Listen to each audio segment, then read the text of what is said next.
now. It just popped up on my screen, Christine, that you're the host now. I don't know why. Just FYI. Yeah, Christine Cruz. Congratulations. Yay! What do we do? Promoted. Awesome. We have a female vice president. We have a female host. Yeah. Awesome. So Life it looks like we are recording though, Glenn, so you're good. All right. With that in mind, if there's no other questions, shall we get started? That sound okay? Sure. All right, let me get to my characters. I'll just read the stage directions and the change, and I guess I'll read the male parts. The idea would be is we would have your husbands or boyfriends, we would recruit them, whoever wanted to be in the show, to be our big burly nasty guards. All right. And so here we go. The audience enters through the theater through the regular door. At the door will be a faux metal detector with a red light. The door will be attended by a guard. The plan for this is to be a boyfriend or husband of one of the casts, but they must be male. Occasionally the guard will ask to search a purse or pat down a guy randomly. They will offer a program and tell them to sit. The second guard will face the audience and in a very military-like manner gesture people to their seats. The guards will not have guns, but they will have billy clubs. The atmosphere is oppressive. Sound effects suggest a larger prison. A third guard will enter with the prisoners. The stage will be will have against the back wall a single clothing rack. On it will be various costume pieces, but not full costumes. So when a prisoner assumes a part, say Northumberland, and she will always wear a red sash. In this way, we will be able to define roles. Chairs will face each other, stage left and stage right. The actors will be on stage for the most part the entire time. One chair will be unique, a throne in upper stage left. There will be two wood frames, small near the entrance in the back wall with chain link fence, giving the feeling of a prison yard. Once the audience is seated, the guard will start. May I have your attention, please? This is the common room of the Plainfield Correctional Facility for Women. Even though you are here to see a play, there are rules. You will, for your safety, obey those rules. You will not hand anything to the prisoners. You will not accept anything from them either. The inmates have prepared a long presentation. Each act is around 1 hour. There will be a 15-minute intermission. You may only leave with a guard's permission and will be escorted out. During bathroom breaks, you may only use the lobby area. Are we clear? Okay, bring them in. They take up positions. The prisoners are brought in. R2 is still backstage behind the throne entrance. They line up. They're all facing the audience. Many are cowed and submissive. Not all, though. Guard 3 gives them one final passive inspection, then nods at the prisoner who will play John of Gaunt. And okay, ladies. Go ahead. Okay, ladies. Oh, ladies? Yeah, that's rich. Go ahead.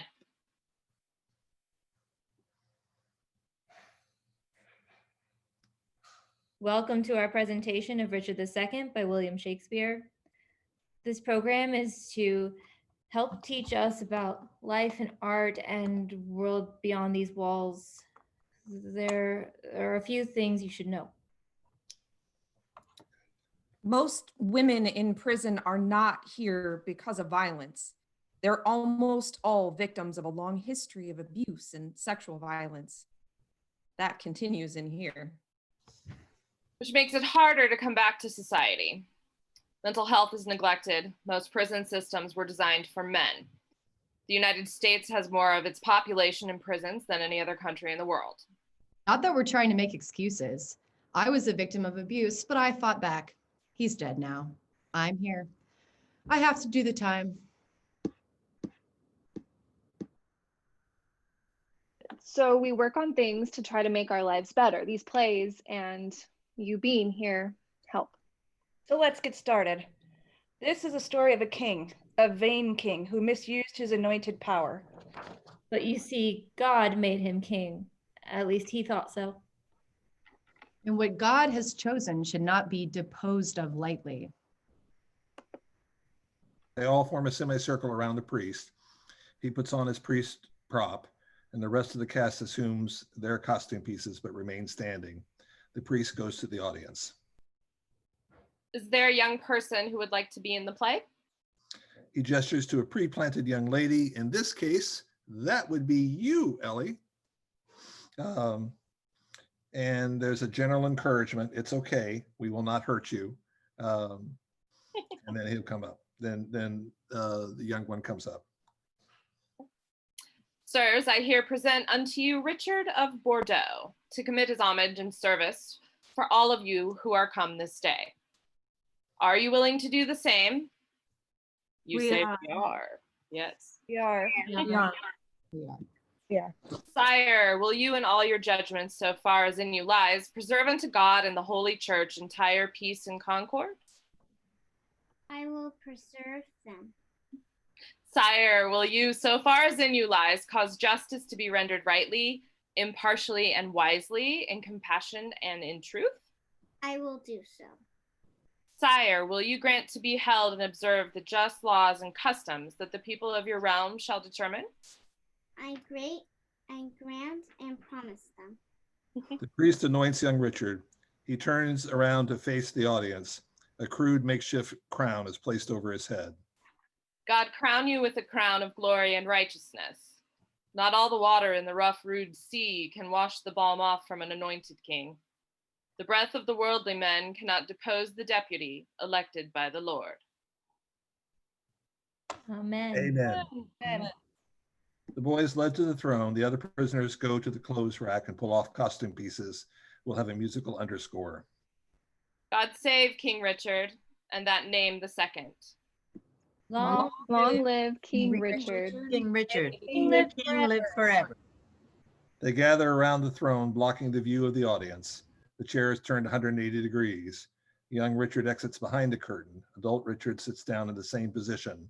The chair is turned around, revealing adult King Richard II. The group moves slowly to the chairs on the edge of the stage. And when they do so, they say the following, as if spoken as if it were a single monologue. Let's talk of graves, of worms and epitaphs. Write sorrow on the bosom of the earth. Let us sit upon the ground and tell sad stories of the death of kings. How some have been deposed. Some slain in war. Some haunted by the ghosts they have deposed. Some poisoned by their wives, some sleeping killed. All murdered. And we go to Act 1, King Richard's Palace. John of Gaunt and Northumberland rise and stand behind. Richard remains sitting on the throne. They bow and wait for Richard to speak. Old John of Gaunt, time-honored Lancaster, hast thou brought hither Henry Hereford, thy bold son, here to make good the boisterous late appeal, which then our leisure would not let us hear against the Duke of Norfolk, Thomas Mowbray? I have, my liege. Tell me, moreover, hast thou sounded him, if he appeal the Duke on ancient malice, or worthily as the good subject should, on some known ground of treachery in him? Whoops, sorry, wait. As near as I could shift him on that argument, on some apparent danger seen in the Duke, aimed at your highness. Then call them to our presence, face to face, and frowning brow to brow, ourselves will hear the accuser and the accused freely speak. Many years of happy days befall my gracious sovereign, my most loving liege. Each day still better others' happiness, until the heavens, envying earth's good hap, add an immortal title to your crown. We thank you both. Yet one flatters us. As well appeareth, by the cause you come, namely to appeal each other on a high treason. Cousin of Hereford, what dost thou object against the Duke of Norfolk, Thomas Mowbray? First, heaven be the record to my speech.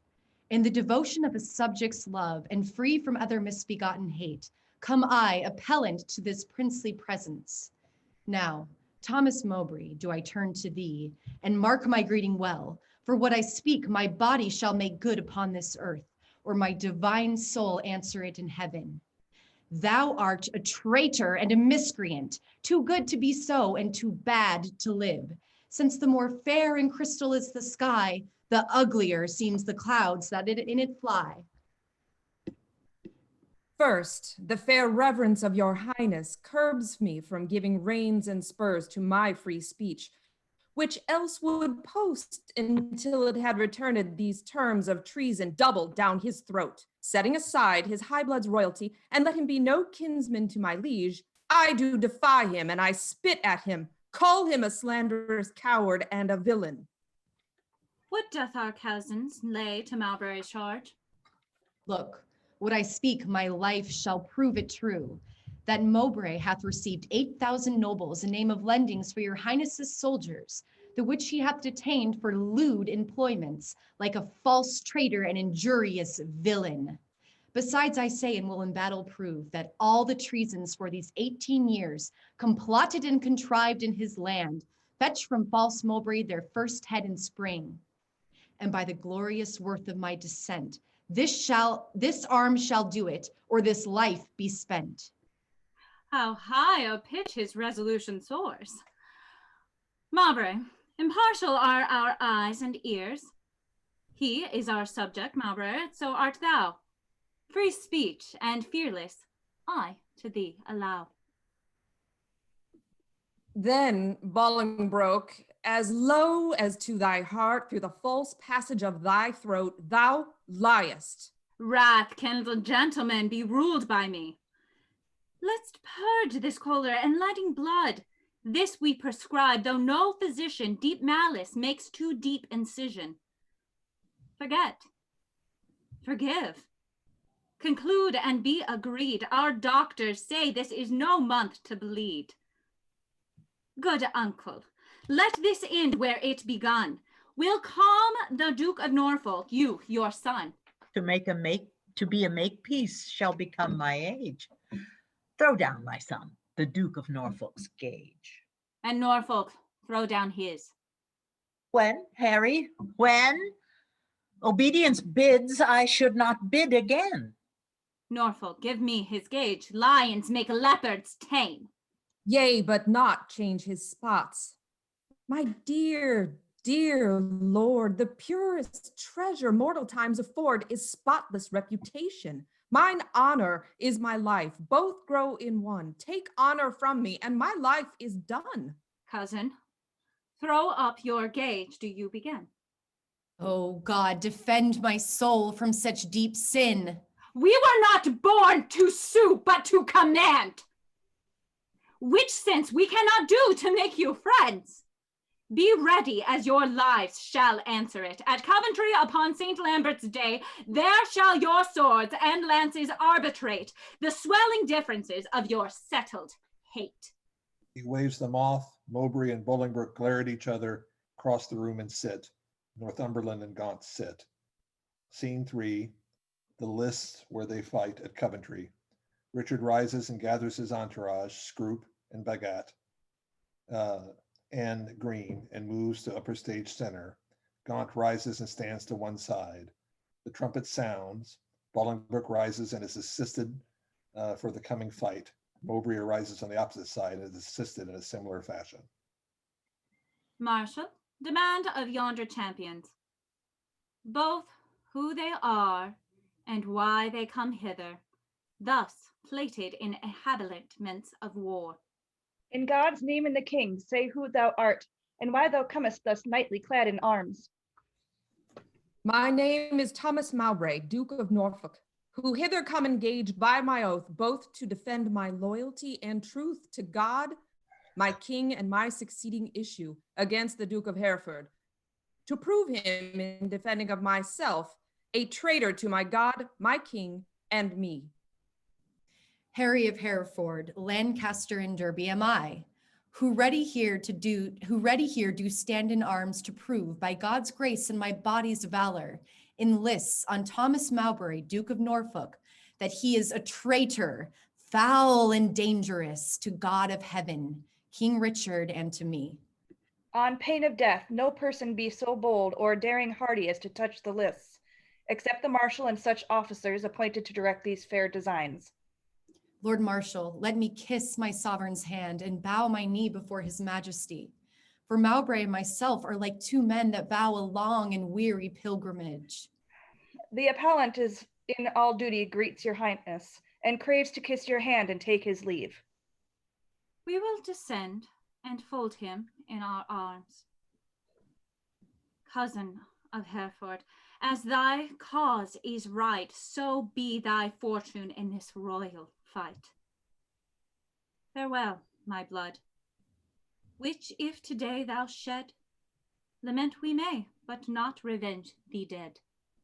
Oh, let no noble eye profane a tear for me, if I be gored with Mowbray's spear. O thou, the earthly author of my blood, whose youthful spirit in me regenerate, doth with a twofold vigor lift me up to reach at victory above my head, add proof unto mine armor with thy prayers. God, in thy good cause make thee prosperous. Be swift like lightning in the execution, be valiant and live. Mine innocency and St. George to thrive. They prepare to fight. They are handed what appears to be shivs. A whistle is sounded. The guards rush in to stop the fight. They discover the shivs are rubber. The prisoners cower. The guards allow the play to continue. They get ready to fight. A charge is sounded. They start to fight. The king stands and throws down his scepter. Stay! The king hath thrown his warder down. Let them lay down by their helmets and their spears, and both return back to their chairs again. Withdraw with us, and let the trumpets sound while we return these dukes what we decree. A long flourish.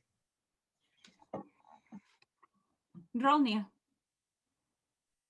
For that our kingdom's earth should not be soiled with that dear blood which that has fostered, and for our eyes do hate the dire aspect of civil wounds plowed up in the neighbor's sword, and for we think the eagle's winged pride of sky-aspiring ambitious thoughts with rival-hating enemies set on you, therefore, we banish you our territories. You, cousin Hereford, upon pain of life, till twice 5 summers have enriched our fields, shall not regret our fair dominions, but tread the stranger paths of banishment. Your will be done. This must my comfort be. Sun that warms you here shall shine on me, and those his golden beams to you here lent shall point on me and gild my banishment. Norfolk, for thee remains a heavier doom, which I with some unwillingness pronounce. The sly, slow hours shall not determinate the dateless limit of thy dear exile, the hopeless word of never to return. Breathe I against thee upon pain of life. A heavy sentence, my most sovereign liege, and all unlooked for from your highness' mouth. The language that I have learned these 40 years, my native English, now I must forego? Within my mouth you have jailed my tongue, doubly portcullised with my teeth and lips, and dull, unfeeling, barren ignorance is made my jailer to attend on me. What is thy sentence, but then of speechless death, which robs my tongue from breathing native breath? It boots thee not to be compassionate after our sentence plaining comes too late. Return again and take on oath with thee. Lay on our royal sword your banished hands. Swear by the duty that you owe to God. Our part therein we banish with yourselves. To keep the oath that we administer, you never shall, so help you truth and God, embrace each other's love in banishment, nor never look upon each other's face, nor never write, regret, nor reconcile. These luring tempest of your homebred hate, nor never be advised purpose meet to plot, contrive, or complot any ill against us, our state, our subjects, and our land. I swear. And I, to keep all this. Norfolk, by this time, had the king permitted us, one of our souls had wandered in the air. Confess thy treasons ere thou fly the realm. Since thou hast far to go, bear not along the clogging burthen of a guilty soul. No, Bolingbroke. If ever I were traitor, my name be blotted from the book of life, and I from heaven banished as I was from hence. But what thou art, God, thou and I do know, and all too soon I fear the king shall rule. Uncle, even in the glasses of thine eyes, I see thy grieved heart. Thy sad aspect hath from the number of his banished years plucked 4 away. 6 frozen winters spent, return with welcome home from banishment. How long a time lies in one little word. 4 lagging winters and 4 wanton springs end in a word. Such is the breath of kings. I thank my liege that in regard of me he shortens 4 years of my son's exile. But little vantage shall I reap thereby, for ere the 6 years that he hath to spend can change their moons and bring their times about, my oil-dried lamp and time-be-wasted light shall be extinct with age and endless night. Why, uncle, thou hast many years to live. But not a minute, king, canst thou give. Shorten my days thou canst with sullen sorrow, and pluck nights from me, but not lend a morrow. Cousin, farewell. And uncle, bid him so. 6 years we banish him, and he shall go. Exit. John of Gaunt. Teach thy necessity to reason thus. Think not the king did banish thee, but thou the king. Look what thy soul holds dear. Imagine it to lie that way thou goest, not whence thou comest. Suppose the singing birds musicians, the flowers fair ladies, and thy steps no more than a delightful measure or a dance. For gnarling sorrow hath less power to bite the man, for gnarling sorrow hath less power to bite the man that mocks at it and sets it light. Oh, who can hold a fire in his hand by thinking on the frosty Caucasus? Or cloy the hungry edge of appetite by bare imagination of a feast?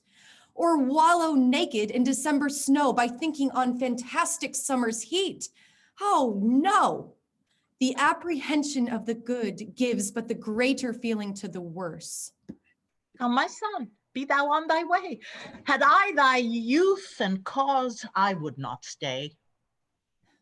Then England's ground, farewell. Sweet soil, adieu. My mother and my nurse that bears me yet. Wherever I wander, boast on this I can, though banished, yet a true-born Englishman. Scene 4, the court, Richard, Bagot, Green, and Amarel. Cousin Amarel, how far brought you High Hereford on his way? I brought High Hereford, if you call him so, but to the shoreline, and there I left him. What said our cousin when you parted with him? Farewell. Mary, would the word farewell have lengthened hours and added years to his short banishment? He should have had a volume of farewells. But since it would not, he had none of me. He is our cousin. We did observe his courtship on the common people. How did he seem to dive into their hearts with humble and familiar courtesy? What reverence did he throw away on slaves? Off goes his bonnet and an oyster wench. A brace of draymen bid God speed him well and had to tribute his supple knee. With thanks, my countrymen, my loving friends, as we're our England in reversion his.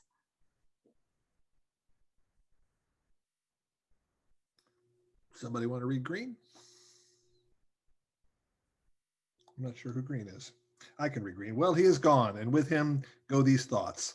Now for these rebels which stand out in Ireland, expedient management must be made, my liege, ere further leisure yield them upon further means, for their advantage and your highness's loss.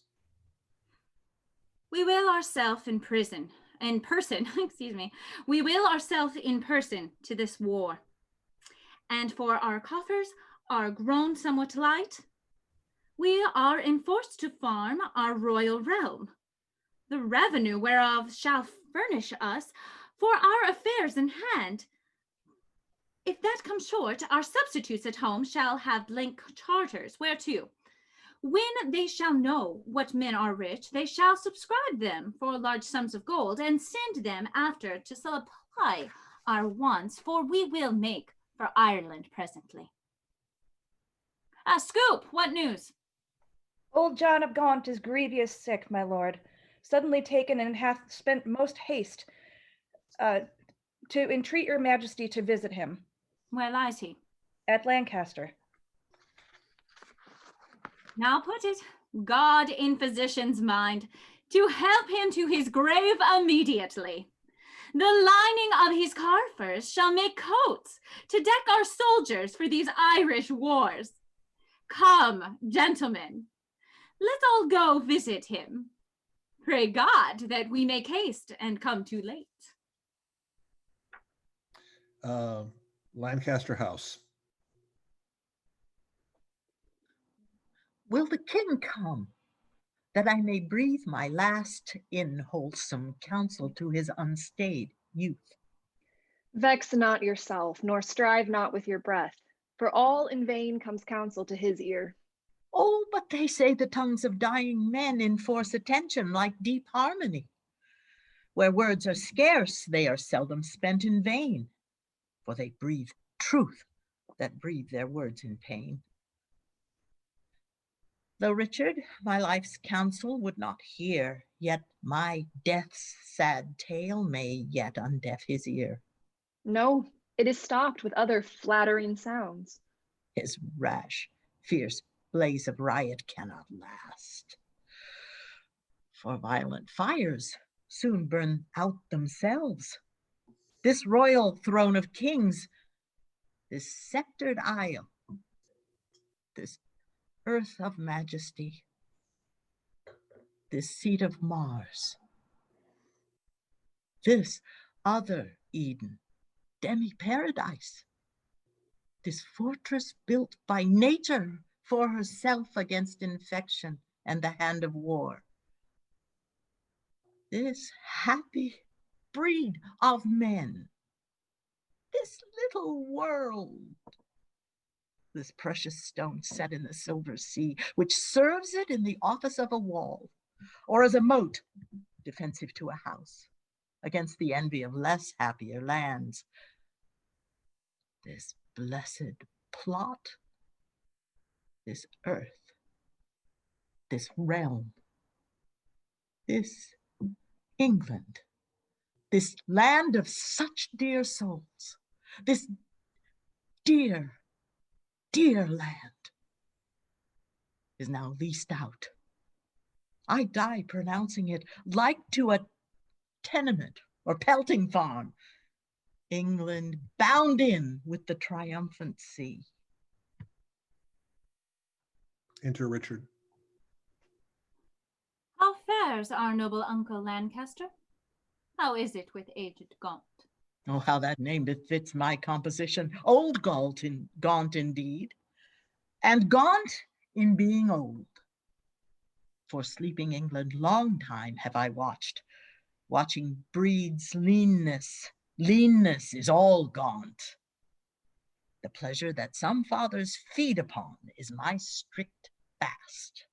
I mean my children's looks, and therein fasting hast thou made me gaunt. Can sick men play so nicely with their names? Since thou dost seek to kill my name in me, I mock my name, great king, to flatter thee. Should dying men flatter with those that live? No, no, Men living flatter those that die. Thou now a dying, sayest thou flatterest me. Oh no, thou diest, though I the sicker be. I'm in health. I breathe and see thee ill. Now he that made me knows I see thee ill. Thy deathbed is no lesser than thy land, wherein thou liest in reputation sick, and thou too careless patient as thou art, committest thy anointed body to the cure of those physicians that first wounded thee.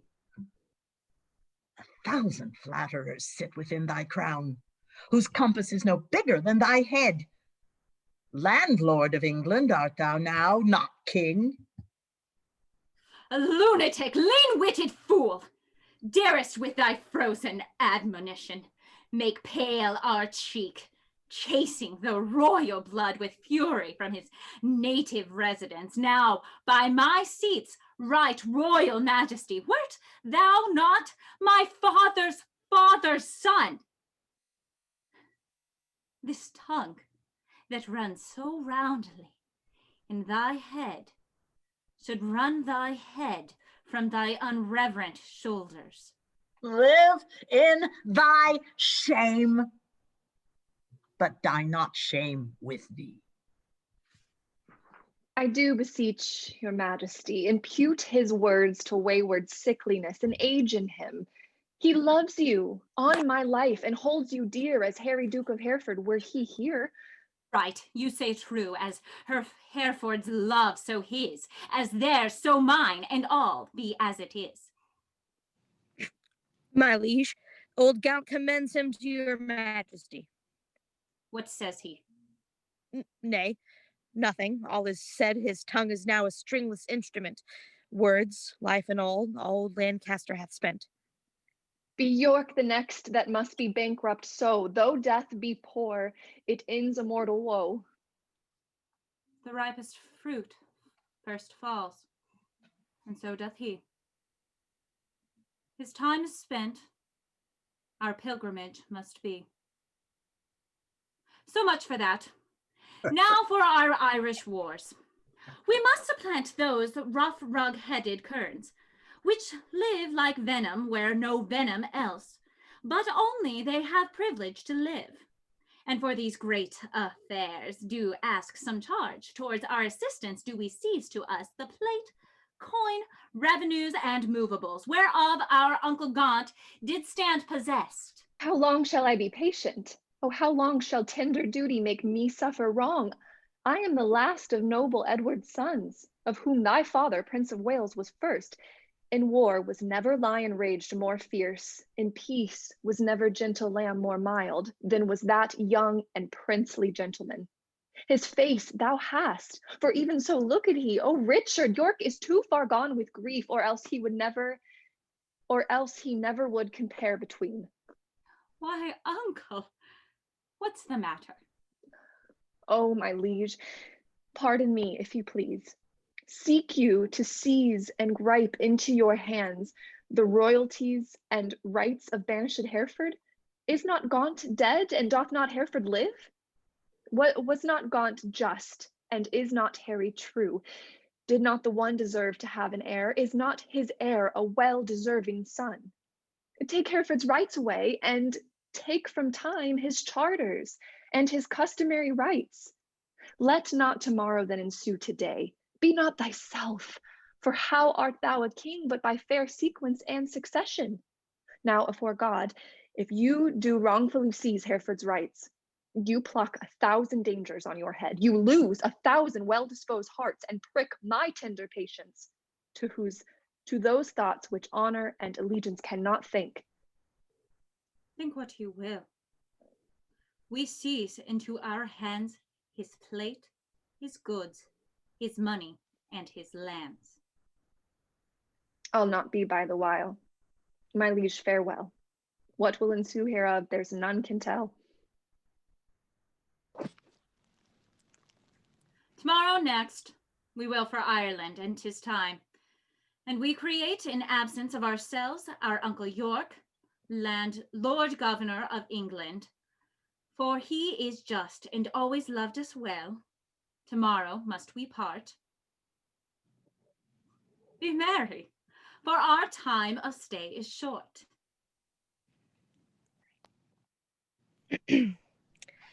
Well, lords, the Duke of Lancaster is dead.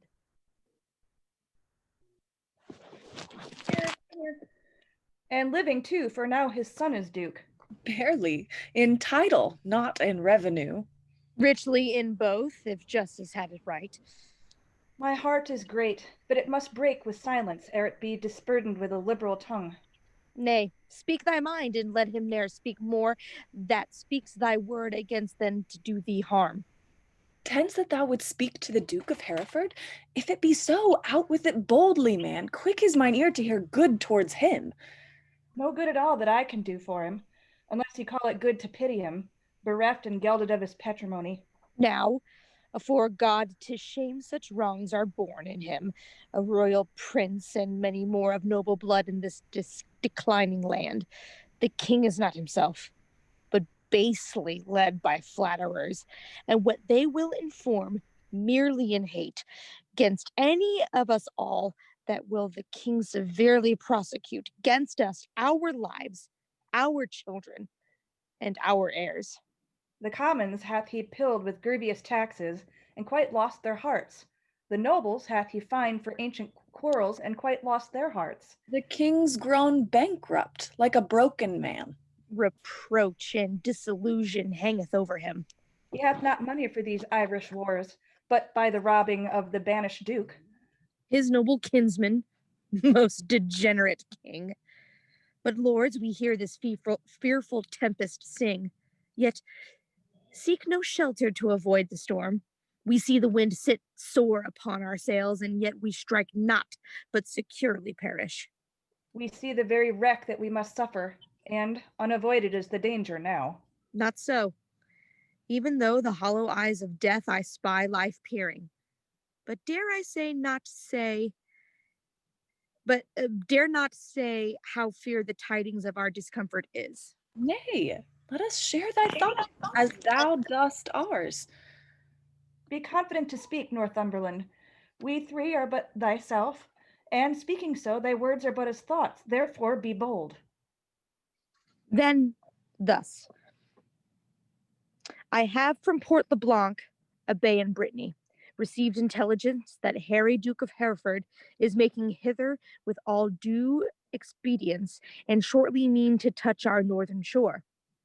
Perhaps they had ere this, but that they stay the first departing of the king for Ireland. If then we shall shake off our slavish yoke, imp out our drooping country's broken wing, redeem from broken pawn the blemished crown, and make high majesty look like itself. Away with me to post. Meet him there, but if you faint, as fearing to do so, stay and be secret, and myself will go. Henry Bolingbroke walks in. The three finish their scene. They turn and look at him, and then follow. To horse, urge doubts to them that fear. Hold out my horse, and I will first be there. Palace. Madam, your majesty is too much sad. You promised when you parted with the king to lay aside life-harming heaviness and entertain a cheerful disposition. To please the king I did. To please myself I cannot do it. Green. God save your I guess I'll be green. God save your majesty, and well met, gentlemen. I hope the king is not yet shipped for Ireland. Why hopest thou so? For his designs crave haste, and his haste good hope. The banished Bolingbroke repeals himself, and with uplifted arms is safe to arrive at Ravenspur. Oh, God in heaven forbid. Ah, madam, it is true. Despair not, madam. Well, who shall hinder me? Oh, did we lose her? Oh, she froze. Who shall hinder me? Here comes the Duke of York. Uncle, for God's sake, speak comforting words. Should I do so, I should belie my thoughts. Comforts in heaven, and we are on the earth, where nothing lives but crosses, cares, and grief. Your husband, he is gone to save far off, whilst others come to make him lose at home. Here am I left to underprop his land, who, weak with age, cannot support myself. I know not what to do. Gentlemen, will you go muster men? The wind sits fair for news to go to Ireland, but none returns. For us to levy power proportionable to the enemy is all impossible. Besides, our nearness to the king in love, in near the hate of those who love not the king. And that's the wavering commons, for their love lies in their purses, and whoso empties them by so much fills their hearts with deadly hate. Wherein the king stands generally condemned. If judgment lie in them, then so do we, because we ever have been near the king. Well, I will for refuge straight to Bristol Castle. Thither will I with you. Will you go along with us? No, I will to Wales to rouse the troops. The men there will stay loyal to his majesty. Farewell. If heart's presages be not vain, we three here art that never shall meet again. That's as York thrives to beat back Bolingbroke. Alas, poor Duke, the task he undertakes is numbering sands and drinking oceans dry, where one of his side fights, thousands will fly. Farewell at once, for all, and ever. Well, we may meet again. I fear me never. Man steps from the shadows. He clearly heard the conversation and he's loyal to Bolingbroke. He pauses, consider what they said by these three, and exits in the opposite direction. Scene 3. How far is it, my lord, to Berkeley now? Believe me, noble lord, I am a stranger here in Gloucestershire. These high wind hills and rough uneven ways draws out our miles and make them wearisome, and yet your fair discourse hath been as sugar, making the hard way sweet and delectable. Of much less value is my company than your good words. But who comes here? My noble uncle. Show me thy humble heart and not thy knee, whose duty is deceivable and false. My gracious uncle. Tut, tut, grace me no grace, nor uncle me no uncle. I am no traitor's uncle, and that word grace in an ungracious mouth is but profane. Why have those banished and forbidden legs dared once to touch a dust of England's ground? But then more why have they dared to march so many miles upon her peaceful bosom, frighting her pale-faced villages with war and ostentation of despised arms? Comest thou because the anointed king is hence? Why, foolish boy, the king is left behind, and in my loyal bosom lies his power. Were I but now the lord of such hot youth as when brave Gaunt, thy father, and myself rescued the Black Prince, that young Mars of men, from forth the ranks of many thousand French. Oh, then how quickly should this arm of mine chastise thee and minister correction to thy fault. My gracious uncle, let me know my fault. On what condition stands it and wherein? Even in condition of the worst degree, in gross rebellion and detested treason. Thou art a banished man, and here art come before the expiration of thy time in braving arms against thy sovereign? As I was banished Hereford. But as I come for Lancaster. And, noble uncle, I beseech your grace, look in my wrongs with an indifferent eye. You are my father, for methinks in you I see old Gaunt alive. Oh, then, my father, will you permit that I shall stand condemned a wandering vagabond, my rights and royalties plucked from my arms perforce and given away to upstart upthrifts? Wherefore was I born? If that my cousin king became king of England, it must be granted that I am Duke of Lancaster. You have a son, a Merle, my noble cousin. Had you first died and he been thus trod down, he should have found his uncle Gaunt a father to rouse his wrongs and chase them to bay. What would you have me do? I am a subject and I challenge law. Attorneys are denied me. And therefore, personally, I lay my claim to my inheritance of free descent. The noble Duke hath been too much abused. It stands your grace upon to do him right. Base men by his endowments are made great. My lords of England, let me tell you this. I have had feeling of my cousin's wrongs and labored all I could to do him right. But in this kind to come, in braving arms, be his own carver and cut out his way to find out right with wrong, it may not be. And you that do abet him in this kind, cherish rebellion and are rebels all. The noble Duke hath sworn his coming is but for his own, and for the right of that we all have strongly sworn to give him aid, and let him ne'er see joy that breaks that oath. Well, I see the issue of these arms. I cannot mend it, I must needs confess, because my power is weak and all ill left. But if I could, by him that gave me life, I would attach you all and make you stoop unto the sovereign mercy of the king. But since I cannot, be it known to you, I do remain as neuter. So, fare you well. But we must win your grace to go with us to my father's seat. To see those lands I must again call mine. Nor friends nor foes, to me welcome you are. Things past redress are now with me past care. Did I give somebody the Welsh captain? Yeah, it was me. Okay, go ahead. My lord, we have stayed 10 days and hardly kept our countrymen together, and yet we hear no tidings from the king. Therefore, we will disperse ourselves. Farewell. Day, yet another day, thou trusty Welshman. The king reposeth all his confidence in thee. 'Tis thought the king is dead. We will not stay. The bay trees in our country are all withered, and meteors fright the fixed stars of heaven. The pale-faced moon looks like the bloody on the earth, and lean-looked prophets whisper fearful change. Rich men look sad, and ruffians dance and leap. The one in fear to lose what they enjoy, the other enjoy by rage and war. These signs forerun the death or fall of kings. Farewell. Our countrymen are gone and fled. As well assured Richard, their king, is dead. Ah, Richard, with the eyes of heavy mind, I see thy glory like a shooting star fall to the base earth from the firmament. Thy sun sets weeping in the lowly west, witnessing storms to come, woe and unrest.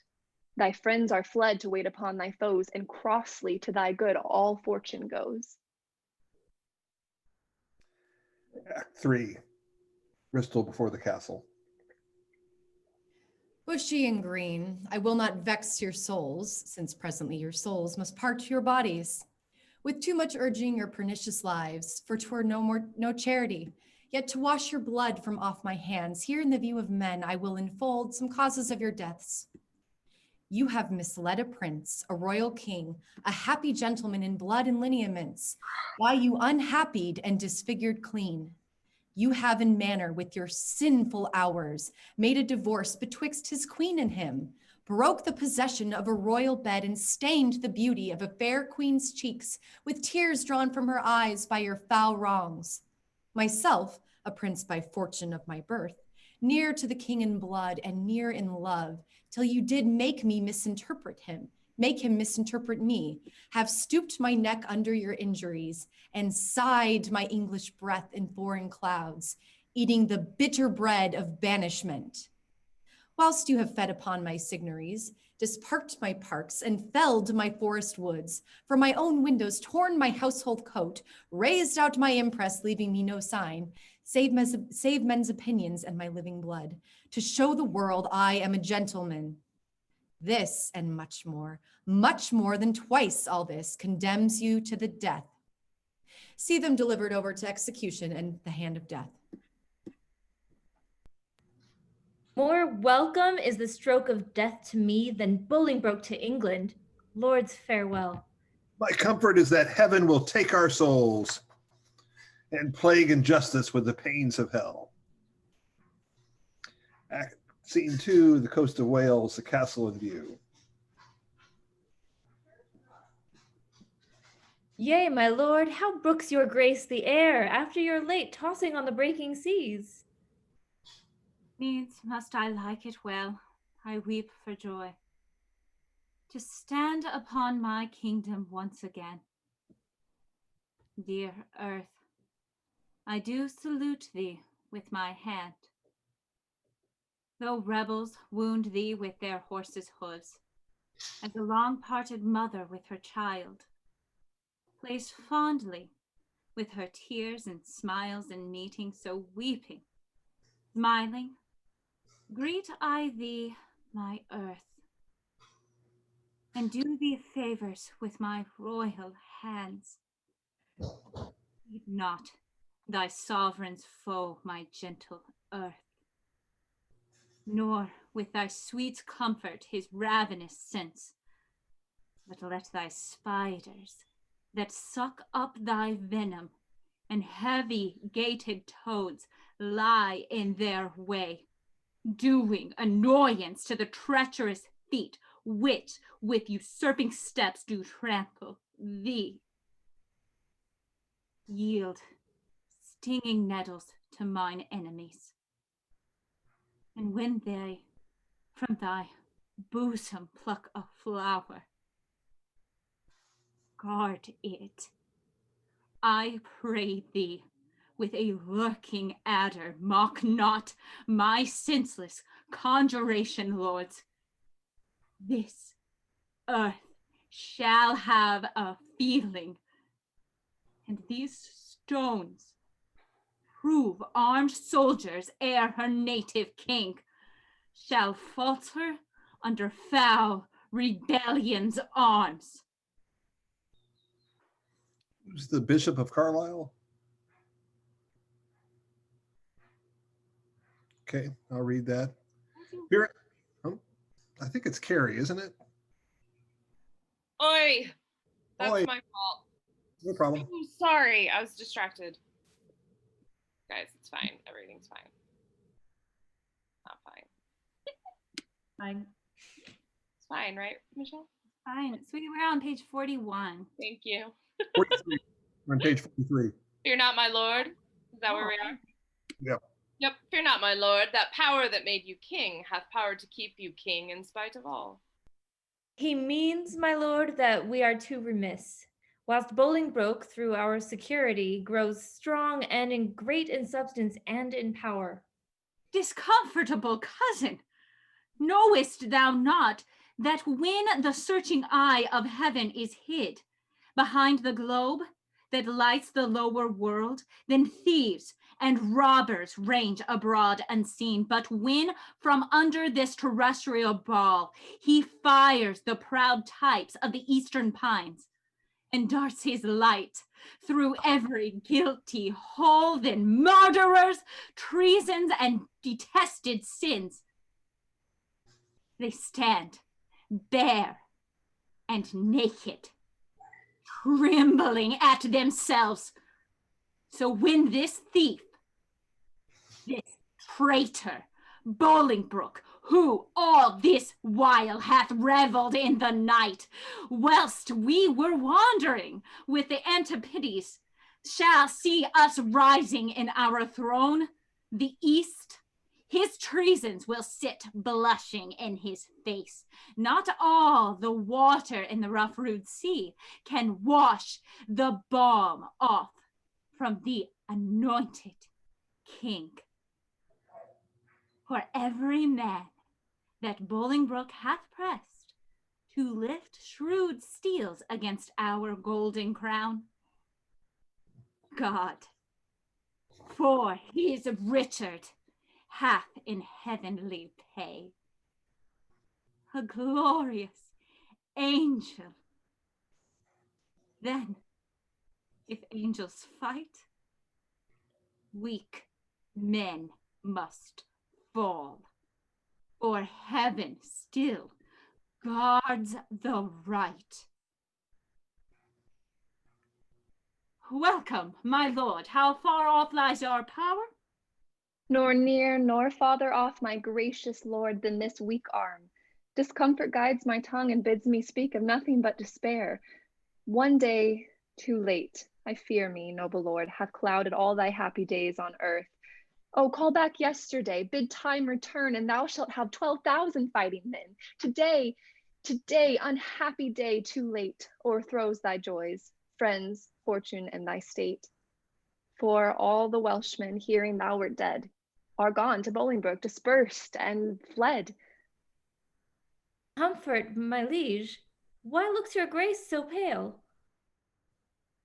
Now, the blood of 20,000 men did triumph in my face, and they are fled. Until so much blood thither come again, have I not reason to look pale and dead? All souls that will be safe fly from my side, for time hath set a blot upon my pride. Comfort, my liege. Remember who you are. I had forgotten myself. Am I not king? Is not the king's name 20,000 names? On my name, a puny subject strikes. At thy great glory, look not to the ground. Ye favorites of a king, are we not high? High be our thoughts. I know my uncle York hath power enough to serve our turn. But who comes here? More health and happiness betide my liege than can my care-tuned tongue deliver him. Mine ear is open, and my heart prepared. The worst his worldly loss thou canst unfold. Say, is my kingdom lost? Why 'twas my care, and what loss is it to be rid of care? Strives Bolingbroke to be as great as we? Greater he shall not be. If he serve God, we'll serve him too, and his fellows so. Revolt our subjects? That we cannot mend. They break their faith to God as well as us. Cry woe, destruction, ruin, and decay. The worst is death, and death will have his day. Glad am I that your highness is so armed to bear the tidings of calamity. Like an unseasonable stormy day, so high above his limits swelled the rage of Bolingbroke, covering your fearful land with hard, bright steel and hearts harder than steel. White beards have armed their thin and hairless scalps against thy majesty. Boys with women's voices strive to speak big and clap their female joints and stiff, unwieldy arms against thy crown.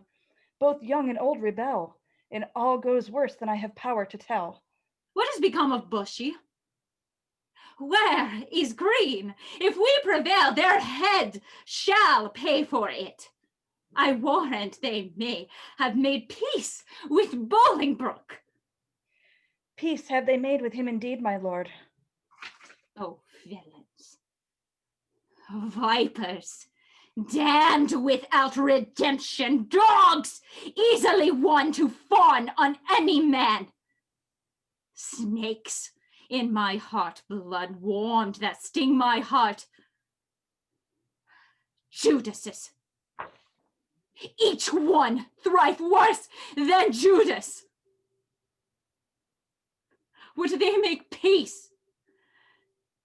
Terrible hell make war upon their spotted souls for this offense. Again, uncurse their souls. Their peace is made with heads and not with hands. Are Bushy and Green dead? Aye, all of them at Lancaster lost their heads. Where is the Duke, my father, with his power? No matter where. Of comfort, no man speaks. Let's talk of graves, of worms and epitaphs. Make dust our paper and with rainy eyes write sorrow on the bosom of the earth. Let's choose executors and talk of wills. And yet not so, for what can we bequeath save our deposed bodies to the ground? Our lands, our lives, and all our Bolingbroks. And nothing can we call our own but death. And that small model of barren earth, which serves as paste and cover to our bones, for God's sake, let us sit upon the ground and tell sad stories of the death of kings, how some have been deposed, some slain in war, some haunted by the ghosts they have deposed, some poisoned by their wives, some sleeping, killed, all murdered. For within the hollow crown that rounds the mortal temples of a king keeps death in his court, and there the antic sits, scoffing his state and grinning at his pomp, allowing him a breath, a little seen to monarchize the feared and kill with looks, infusing him with self and vain conceit, as if this flesh which walls about our life were brass, impregnable. And humor thus comes, and with the last, and with a little pin bores through his castle wall. And farewell, king. Cover your heads and mock not flesh and blood with solemn reverence. Throw away respect, tradition, form, and ceremonious duty, for you have but mistook me all this while. I live with bread like you. I feel want. I taste grief. I need friends subjected thus. How can you say to me, I am a king? My lord, wise men ne'er sit and wail their woes, but presently prevent the ways to wail. My father hath a power. Inquire of him and learn to make a body of a limb. Thou chidest me well, proud Bolingbroke. I come to change blows with thee for our day of doom. This egg fit of fear is overblown. An easy task it is to win our own. Say, Scroop, where lies our uncle with his power? Speak sweetly, man, although thy looks be sour. Men judge by the complexion of the sky the state and inclination of the day. So may you by my dull and heavy eye. My tongue hath but a heavier tale to say. I play the torturer by small and small, to lengthen out the worst that must be spoken. Your Uncle York is joined with Bolingbroke, and all your northern castles yielded up, and all your southern gentlemen in arms upon his party. I have said enough. Beshrew thee, cousin, which didst lead me forth. Of that sweet way I was in despair. What say you now? What comfort have we now? By heaven, I'll hate him everlasting that bids me be of comfort anymore. Go to Flint Castle. There I'll pine away, a king, woe slave shall kingly woe obey. My liege, one word. Does me double wrong. That wrongs me with the flatteries of his tongue. Discharge my followers, let them hence away from Richard's night to Bolingbroke's fair day. Okay, we're going to take an intermission there.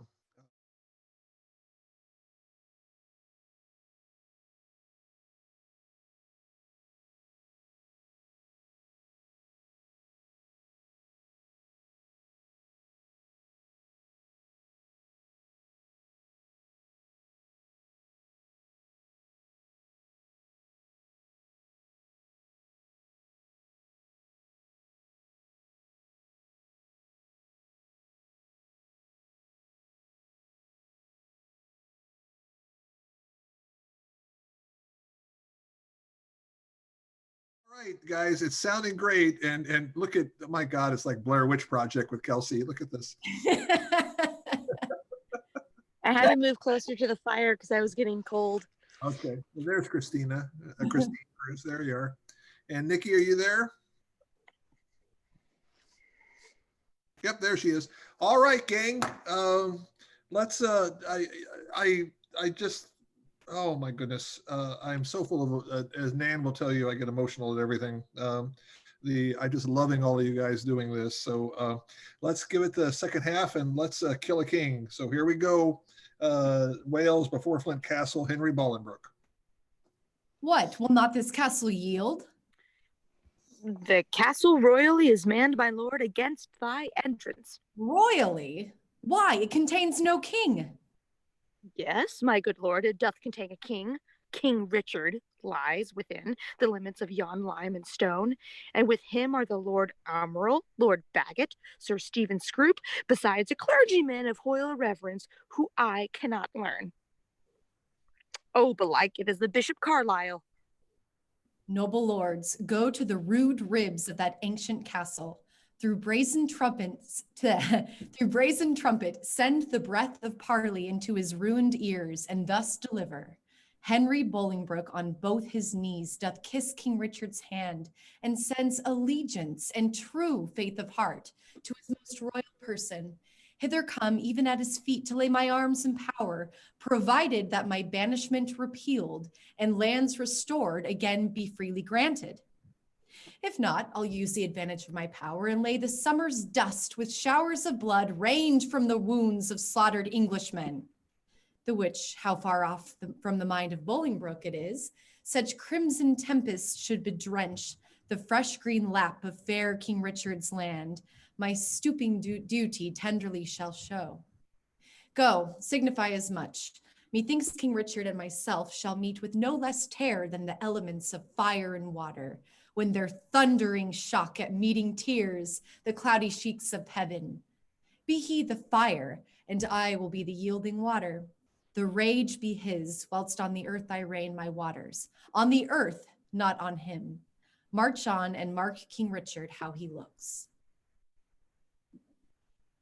Flourish, and the king appears in all his glory. See? We are amazed, and thus long have we stood, to watch the fearful bending of thy knee. Because we thought ourself thy lawful king, and if we be, how dare thy joints forget to pay their awful duty to our presence? If we be not, show us the hand of God that hath dismissed us from our stewardship. For well we know no hand nor of blood and bone can gripe the sacred handle of our scepter, unless he do profane, steal, or usurp.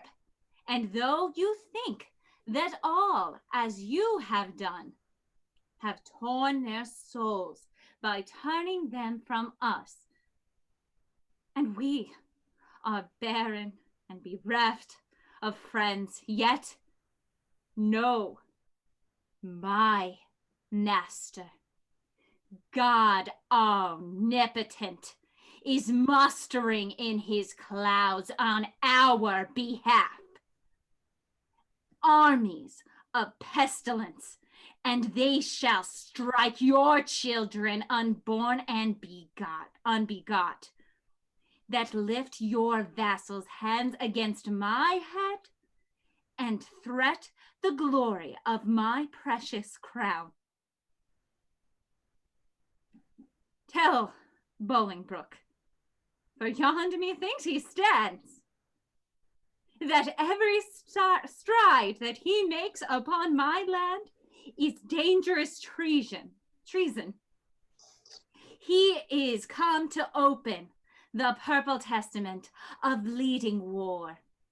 But ere the crown he looks for live in peace.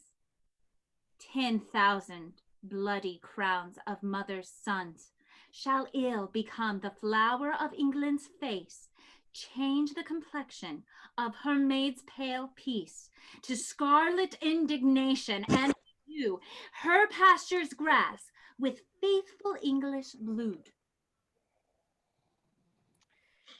The King of Heaven forbid our Lord the King should so civil with uncivil arms be rushed upon.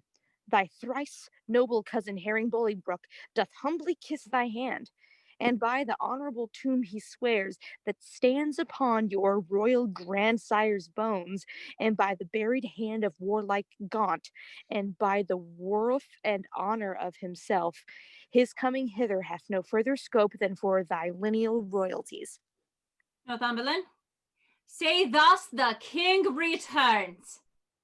His noble cousin is right welcome hither, and all the number of his fair demands shall be accomplished without contradiction.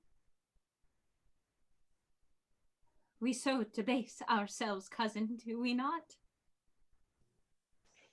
To look so poorly and to speak so fair? Shall we call back Northumberland and send defiance to the traitor, and so we die? No, my good lord. Let's fight with gentle words till time lend friends and friends their helpful swords. Oh God. Oh God, that ere this tongue of mine that laid the sentence of dread banishment on young, proud man, should take it off again with words of sooth. Oh, that I were as great as my grief, or lesser than my name. Or that I could forget what I have been, or not remember what I must be now. Swellest thou, proud heart? I'll give thee scope to beat, since foes have scope to beat both thee and me. Northumberland comes back from Bolingbroke. What must the king do now? Must he submit? The king shall do it. Must he be deposed? The king shall be contented. Must he lose the name of the king? Oh, God's name, let it go. I'll give my jewels for a set of beads. My gorgeous palace for hermitage. My figured goblets for a dish of wood. My subjects for a pair of carved saints, and my large kingdom for a little grave. A little grave, an obscure grave, or I'll be buried in the king's highway. Some way of common trade where subjects' feet may hourly trample on their sovereign's head. For on my heart they tread now while I live.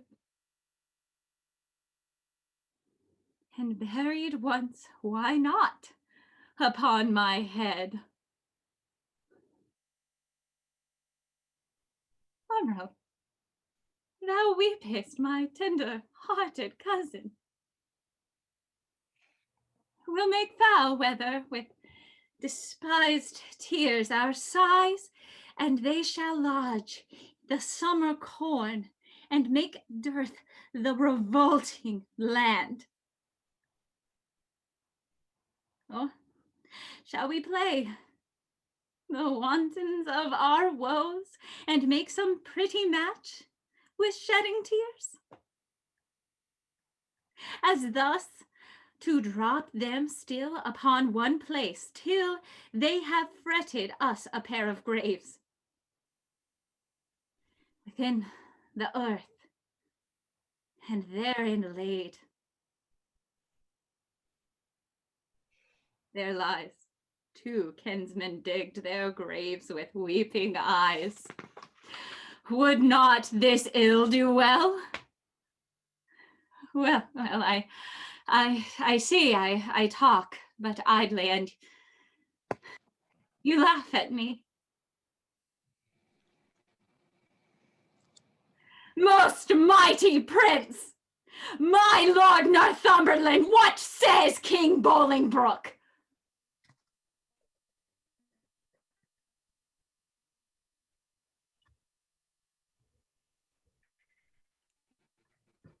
My lord, he doth intend to speak with you. May it please you to come down. Down.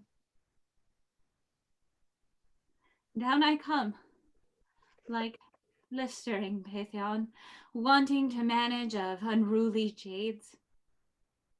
In the base court where kings grow base, to come at traitors' call and do them grace. In the base court. Come down? Down, court! Down, king! For night owls shriek where mountain larks should sing.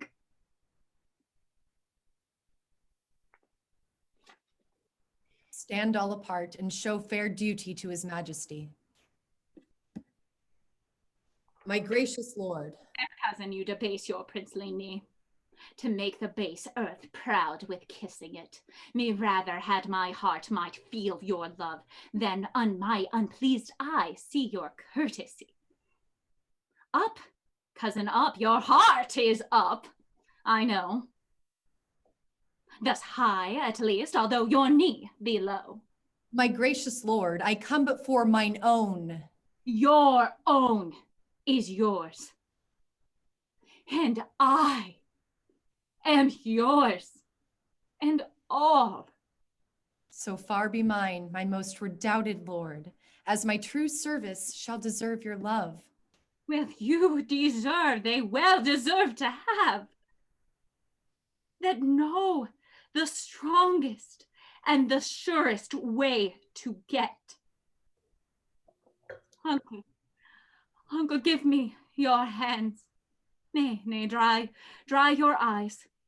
Tears show love, but they want their remedies.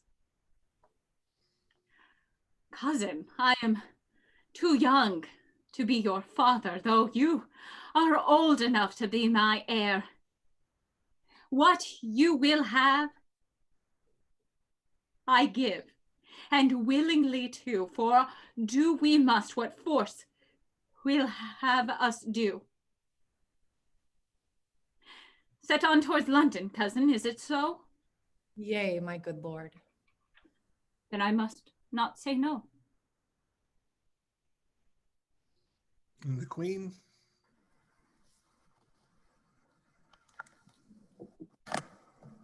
Where's Christina Howard? There she is. Okay, go ahead.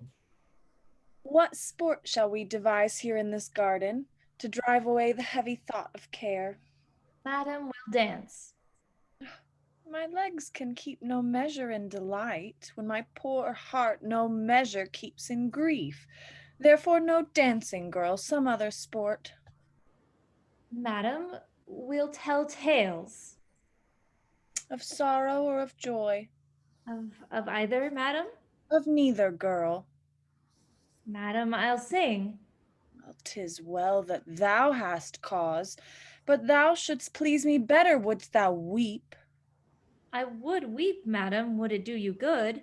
And I could sing, would weeping do me good.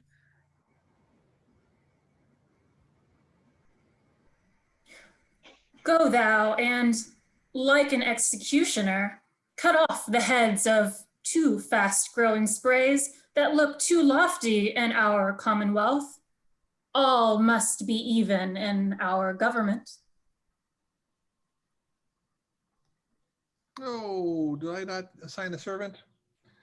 Why should we, in compass of a pale, keep law and form in due proportion, when our sea-walled garden, the whole land, is full of weeds, her fairest flowers choked up, her fruit trees upturned, her hedges ruined, her knots disordered, and her wholesome herbs swarming with caterpillars?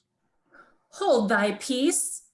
He that hath suffered this disordered spring hath now himself met with the fall of leaf. The weeds which his broad sweeping leaves did shelter, that seemed in eating him to hold him up, are plucked up root, and all by Bolingbroke. I mean, the favorites of thy king, bushy green. What, are they dead? They are, and Bolingbroke hath seized the wasteful king. Oh, what pity it is that he had not so trimmed and dressed his land as we this garden. We, at time of year, do wound the bark, lest be overpoured in sap and blood, with too much riches, it confound itself. Had he done so to great and growing men, thy might have lived to bear, and he to taste. What think you then of the king shall be disposed? Depressed he is already, and deposed.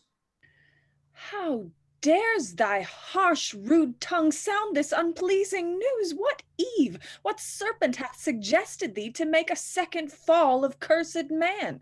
Why dost thou say King Richard is deposed? Darest thou, thou little better thing than earth, divine his downfall? Say where, when, and how camest thou by this ill tidings? Speak, thou wretch. Pardon me, madame, little joy I have to breathe this news. Yet what I say is true. King Richard, he is in the mighty hold of Bolingbroke. Their fortunes both are weighed. In your lord's scale is nothing but himself. But in the balance of great Bolingbroke, besides himself, are all the English peers. And with the odds he weighs, King Richard down. Post you to London, and you will find it so. I speak no more than everyone doth know. And am I last that knows it? Come, ladies, go to meet at London, London's king in woe. What was I born to this, that my sad look should grace the triumph of great Bolingbroke? Gardener, for telling me these news of woe, pray God the plants thou grafts may never grow. Poor queen. Act 4, Westminster Hall. Call forth Bagot. Now, Bagot, freely speak thy mind. What thou dost know of noble Gloucester's death, who wrought it with the king, and who performed the bloody office of his timeless end. Then set before my face the Lord Armero. Cousins, stand forth and look upon that man. My lord Armurl, I know your daring tongue scorns to unsay what once it hath delivered. In that dead time when Gloucester's death was plotted, I heard you say, is not my arm of length that reacheth from the restful English court as far as Calais to mine uncle's head? Amongst much other talk, that very time I heard you say that you had rather refused the offer of 100,000 crowns than Bolingbroke's return to England, adding withal how blessed this land would be in this your cousin's death. Princes and noble lords, what answer shall I make to this base man? Shall I so much dishonor my fair stars on equal terms to give him chastisement? Either I must, or have mine honor soiled with the attainder of his slanderous lips. There is my gage, the manual seal of death that marks thee out for hell. I say, thou liest, and will maintain what thou hast said is false in thy heart blood, though being all too base to stain the temper of my knightly sword. Faggot, forbear, thou shalt not take it up. Excepting one, I would he were the best in all this presence that hath moved me so. If that thy valor stand on sympathy, there is my gage, Armurl, and gage to thine. By that fair sun which shows me where thou standest, I heard thee say, and vauntingly thou spakest it, that thou wert cause of noble Gloucester's death. If thou deniest it 20 times, thou liest, and I will turn thy falsehood to thy heart, where it was forged with my rapier's point. Thou darest not, coward, live to see that day. Now by my soul, I would it were this hour. Fitzwater, thou art damned to hell for this. Amaro, thou liest. His honor is as true in this appeal as thou art all unjust. Be that thou art so. Therefore I throw my gage to prove it on thee to the extremest point of mortal breathing. Seize it, if thou darest. And if I do not, may my hands rot off and never brandish more revengeful steel over the glittering helmet of my foe. I think that's Christine. Me, Christine? Are you Lord Fitzwater? I'm Surrey. Are you Surrey? Mm-hmm. I'm Fitzwater. Well, go for it. Oh, okay. Where it says Lord? I task the earth. I task the earth to the like, forsworn. How do you say his name? Sorry. Amurl, thank you. And spur thee on with full as many lies as may be hollowed in thy treacherous ear. From sun to sun, there is my honor's pawn. Engage it to the trial, if thou darest. Who sets me else? By heaven, I'll throw it all. I have 1,000 spirits in one breast to answer 20,000 such as you. My Lord Fitzwater, I do remember well the very time Almurl and you did talk. 'Tis very true. You were in presence then, and you can witness with me this is true. As false by heaven as heaven itself is true. Oh, Surrey, thou liest. Dishonorable boy, that lie shall lie so heavy on my sword that it shall render vengeance and revenge till thou the lie giver and that lie do lie in earth as quiet as thy father's skull. In proof whereof there is my honor's pawn. Engage it to the trial if thou darest. How fondly dost thou spur a forward horse? If I dare eat or drink or breathe or live, I dare meet Surrey in a wilderness and spit upon him whilst I say he lies and lies and lies. There is my bond of faith to tie thee to my strong correction. As I intend to thrive in this new world, Amurl is guilty of my true appeal. Besides, I heard the banished in Norfolk say that thou, Amurl, didst send 2 of thy men to execute the noble Duke at Calais. Some honest Christian trust me with a gage that Norfolk lies. Here do I throw down this, if he may be repealed, to try his honor.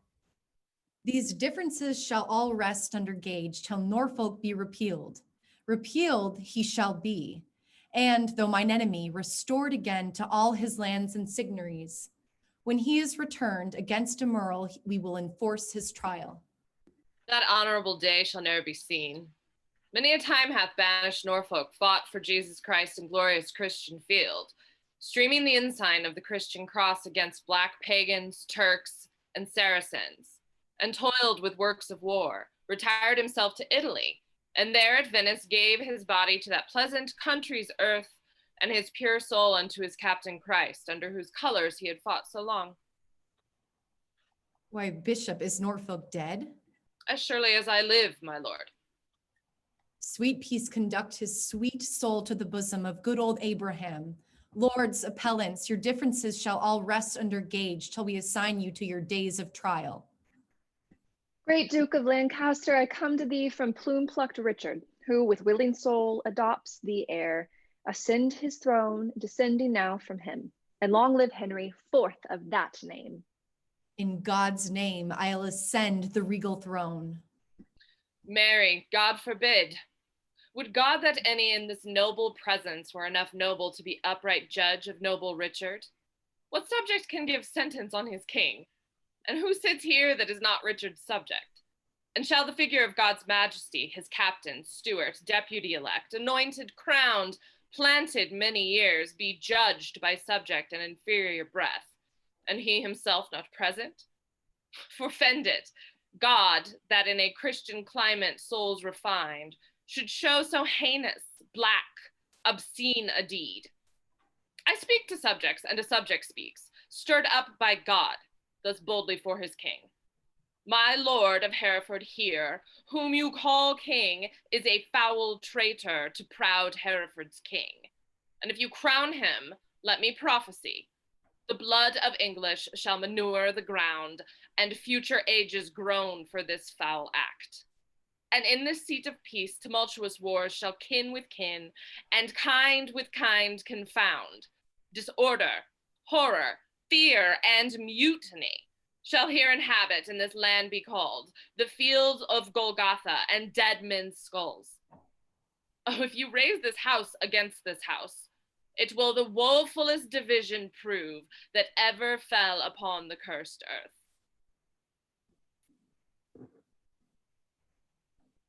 Kelsey needs someone to sub and she lost her connection. Oh Anybody want to read Northumberland? I could do it. That's fine. Well, you have argued, sir, and for your pains of capital treason, we arrest you here. Fetch hither Richard, that in common view he may surrender. So we shall proceed without suspicion.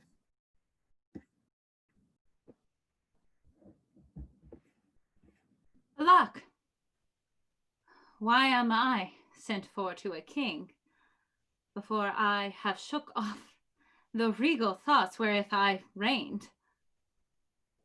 I hardly yet have learned to insinuate, flatter, bow, and bend my limbs. Give sorrow leave a while to tutor me. Yet I will remember the favors of these men. Were they not mine? Did they not sometime cry, all hail to me? So Judas did to Christ. But he in 12 found in truth in all but one eye. In 12,000 none. God save the king! Will no man say amen? Am I both priest and clerk? Well then, amen. God save the king. Although I be not he, and yet amen. If heaven do think him me, and to do what service am I sent for hither? To do that office of thine own goodwill which tired majesty did make thee offer. the resignation of thy state and crown to Henry Bolingbroke. Give me the crown. Here, cousin. Seize the crown. Here, cousin. On this side, my hand. And on that side, yours. Now is this golden crown like a deep well that owes 2 buckets, filling one another to emptier, ever dancing in the air.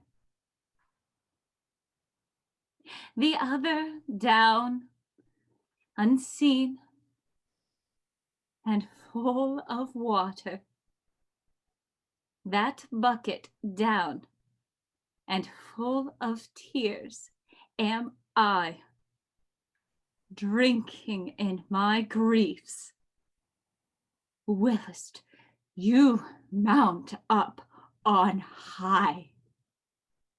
I thought you had been willing to resign.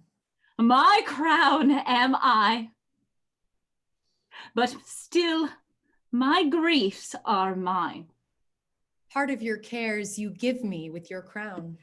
Your cares set up, do not pluck my cares down. My care is loss of care by old care done. Your care is gain of care, my new care won. The cares I give, I have, though given away. They tend the crown, yet still with me they stay. Are you contented to resign the crown? No.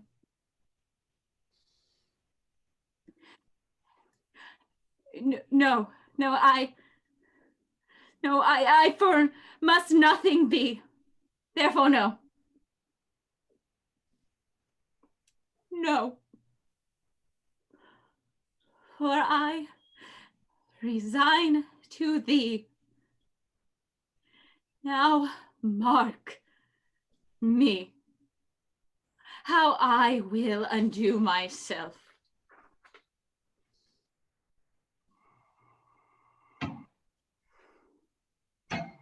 I give this heavy weight from off my head.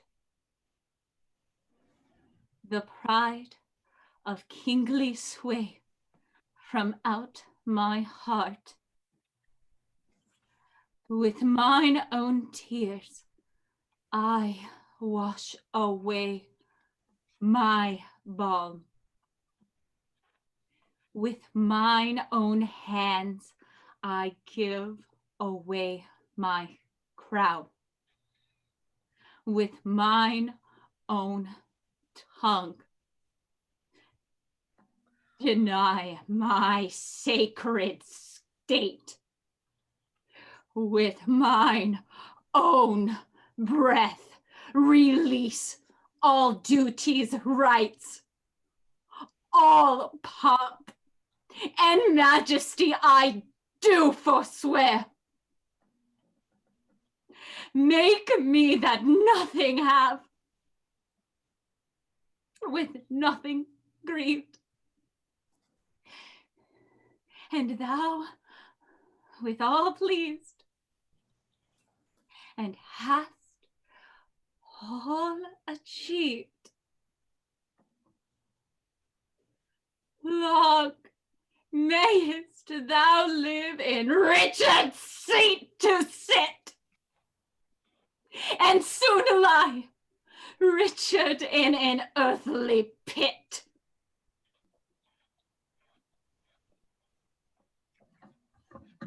God save King Harry! Unkinged Richard says, and send him many years of sunshine days.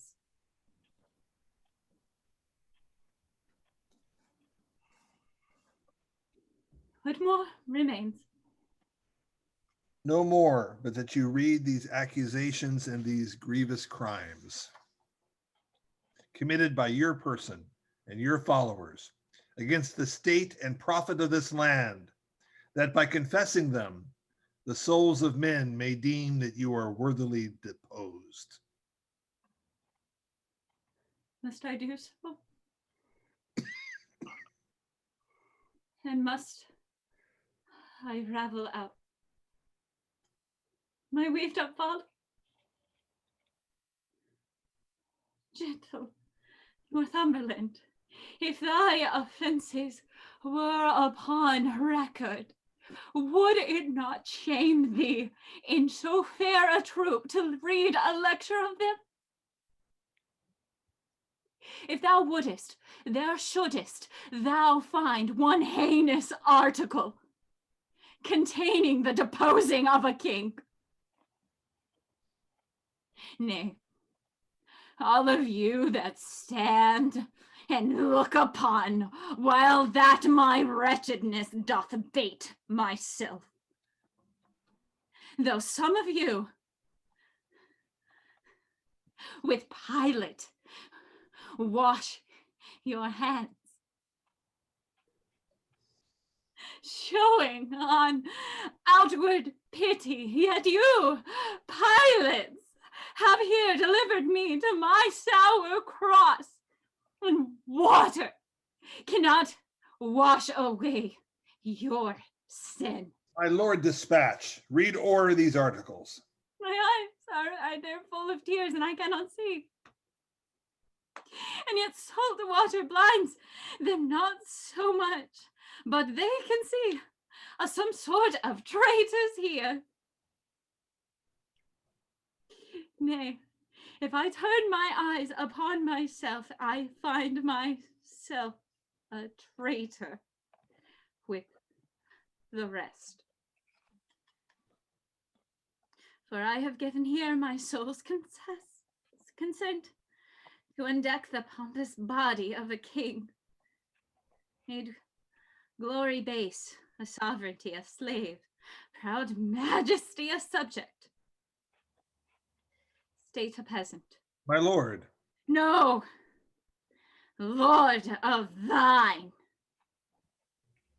thou insulting man. No, man's lord. I have no name, no title, no, not that name was given me at the font. But 'tis absurd, alack, the heavy day, that I have worn so many winters out, and know not now what name to call myself.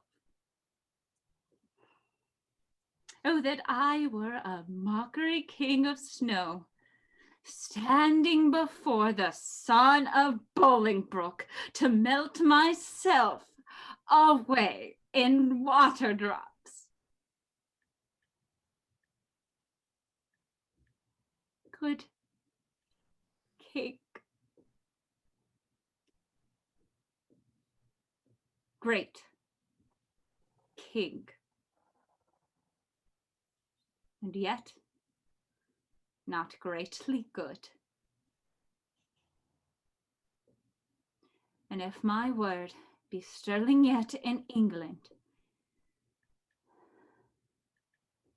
let it command a mirror hither straight, that it may show me what a face I have, since it is bankrupt of his majesty.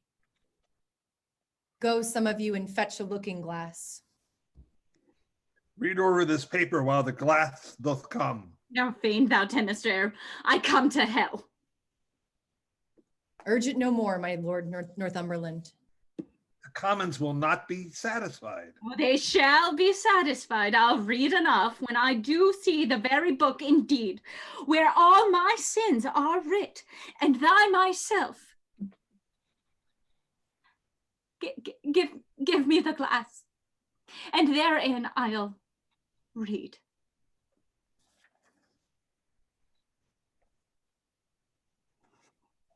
No deeper wrinkles yet. Oh my God. Oh my God. Did I miss something? I don't know. I was making some notes and I lost it. Where were you? Oh, I just heard something. Did Nan need something? I think it was just. Oh my God. Are we okay, Nan? Oh, I'm so sorry. It's okay. I just want to make sure you're okay because you said, oh my God. I'm perfectly, I'm so embarrassed. I dropped my apple and I said, oh my God, I dropped my apple. I'm so sorry. Yeah, you need to stop drinking. I'm muting myself. Oh, I'm so sorry. All right, Afton, pick a spot and let's keep going.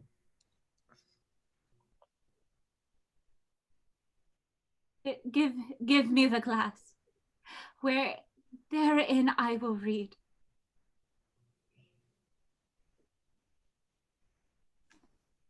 No deeper wrinkles yet. Hath sorrow struck so many blows upon this face of mine, and made no deeper wounds? Oh, flattering glass, thou dost beguile me. Was this face the face that every day under his household roof did keep 10,000 men? Was this the face that, like the sun, did make beholders wink? Was this the face that faced so many follies and was at last outfaced by Bolingbroke? A brittle glory shineth in this face. As brittle as the glory is this face. For there it is cracked. In 100 shivers, mark. Silent king, the moral of this sport. How soon my sorrow hath destroyed my face. The shadow of your sorrow hath destroyed the shadow of your face. Say that again. The shadow of my shadow? Let's see, 'tis very true. My grief lies all within, and these external manners of lament are merely shadows of the unseen grief that swells with silence of the tortured soul. There lies the substance, and I thank thee, King, for thy great bounty that not only givest my cause to wail, but treacherous me the way how to lament the cause. I'll beg one boon, and then be gone, and trouble you no more. Shall I obtain it? Name it, fair cousin. Fair cousin. I am greater than a king. For then I was king, my flatterers were then but subjects. Being now a subject, I have a king here to my flatterer, being so great, I have no need to beg. Yet ask. And shall I have? You shall. Then give me leave of go. Whither? Whither you will. So where I from your sights. Go. Some of you convey him to the tower. Oh, good! Convey! Conveyors are you all that rise thus nimbly by a true king's fall.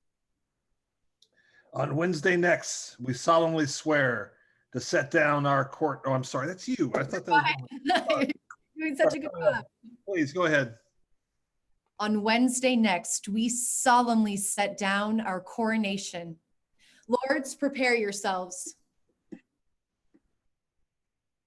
A woeful pageant have we here to behold. The woes to come. The children yet unborn shall feel this day as sharp to them as thorn. In the name of the Father, the Son, and the Holy Ghost. In the name of the Father, the Son, and the Holy Ghost. In the name of the Father, the Son, and the Holy Ghost.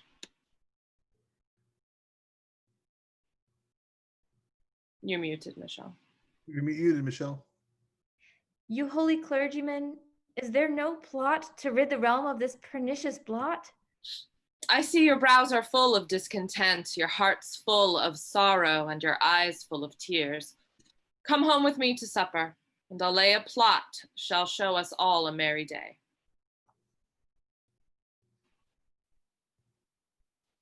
But soft, but see, or rather do not see, my fair rose wither. Yet look up, behold. Join not with grief. Fair woman, do not so. To make my end too sudden, learn, good soul, to think our former state a happy dream. For which I awakened, the truth of what we are shows us but this. I am sworn brother, sweet, to grim necessity, and he and I will keep the league till death. I thee to France. What? Is my Richard both in shape and mind transformed and weakened? Hath Bolingbroke deposed thine intellect? Hath he been in thy heart? Good. Sometime, Queen, prepare thee hence for France. Think, I am dead, and that even here thou takest as from my deathbed thy last living leaf. Learn, in winter's tedious nights sit by the fire with good folks, and let them tell thee tales of woeful ages long ago betide. And ere thou bid good night to quit their griefs, tell thou the lamentable tale of me, and send the hearers weeping to their beds. My lord, you must straight to the tower. And madam, there is an order taken for you. With all swift speed, you must away to France. Northumberland, thou ladder, wherewithal the mounting Bolingbroke ascends my throne.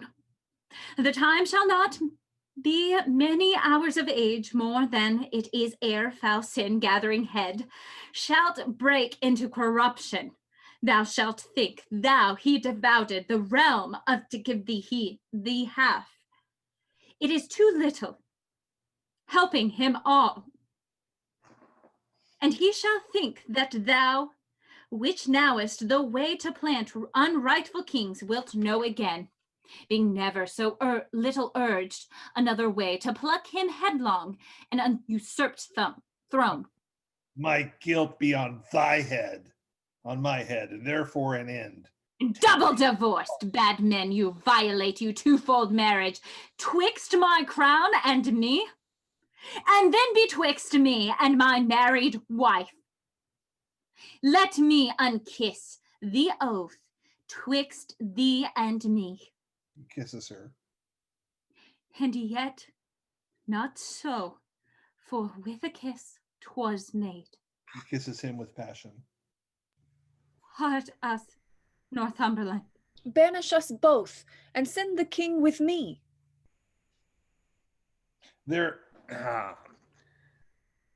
That were some love, but little policy. Well, then whither he goes, thither let me go. They are forced apart. Who's the Duchess of York? Okay, go for it. Yep. My lord, you told me you would tell the rest. Where did I leave? At that sad stop, my lord, where rude misgoverned hands from windows tops threw dust and rubbish on King Richard's head. Then, as I said, the Duke, great Bolingbroke, mounted upon a hot and fiery steed, with slow but stately pace kept on his course, whilst all tongues cried, God save thee, Bolingbroke. You would have thought the very windows spake, so many greedy looks of young and old through casements darted their desiring eyes upon his visage. Oh, alack, poor Richard! Where rode he the whilst?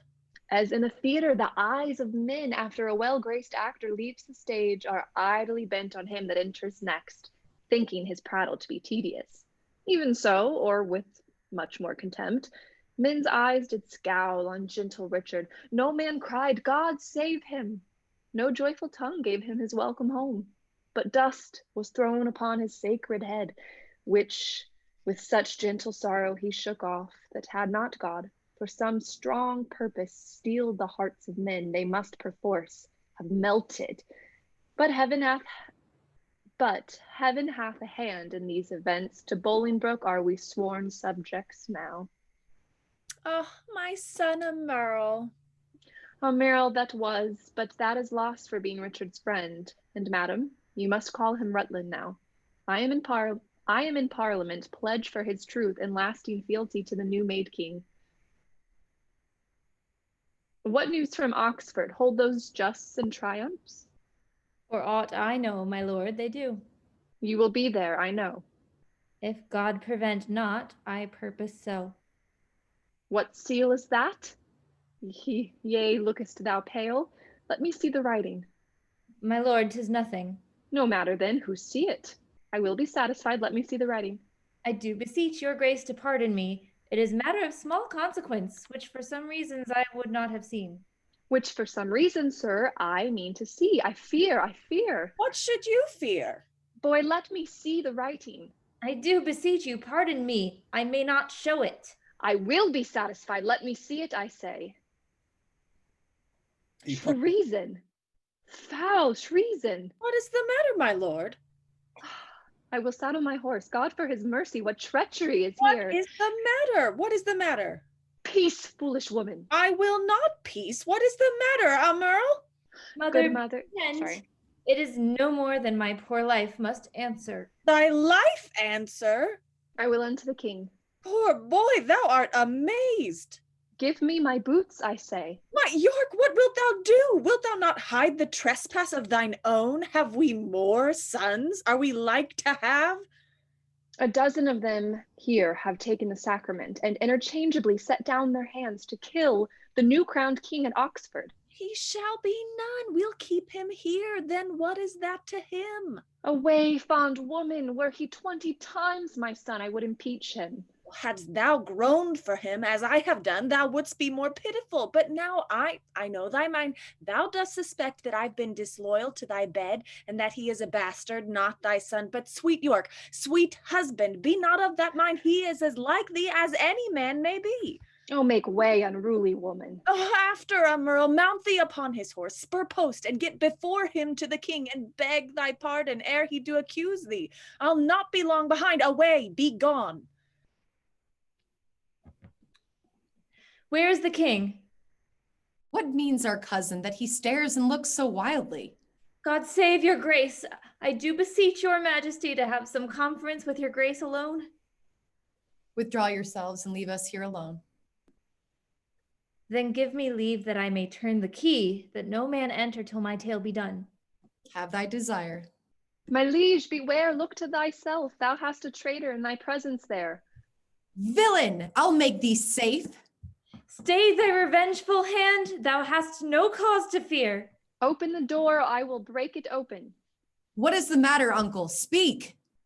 Peruse this writing here, and thou shalt know the treason that my haste forbids me show.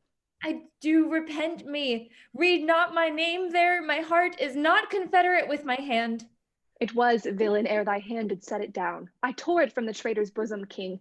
Fear and not love begets his penitence. Oh, heinous, strong, and bold conspiracy! Oh, loyal father of a treacherous son! Thy overflow of good converts to bad, and thy abundant goodness shall excuse this deadly plot in thy digressing son. Thou killest me in his life, giving him breath. The traitor lives, the true man's put to death. What ho, my liege, for God's sake, let me in. Shrill voiced suppliant makes us eager cry. A woman and thy aunt, great king, 'tis I, speak with me, pity me, open the door. A beggar begs that never begged before. Our scene is altered from a serious thing and now changed to the beggar and the king. My dangerous cousin, let your mother in. I know she has come to pray for your foul sin. If thou do pardon whosoever pray, more sins for this forgiveness prosper may. This festered joint cut off, the rest rest sound. This let alone will all the rest confound. Oh, king, believe not this hard-hearted man. Love loving not itself, none other can. Thou frantic woman, what dost thou make here? Shall thy old dugs once more a traitor rear? Sweet York, be patient. Hear me, gentle liege. Rise up, good aunt. Not yet. I thee beseech. Forever will I walk upon my knees till thou give joy, and until thou bid me joy by pardoning my transgressing boy. Unto my mother's prayers I bend my knee.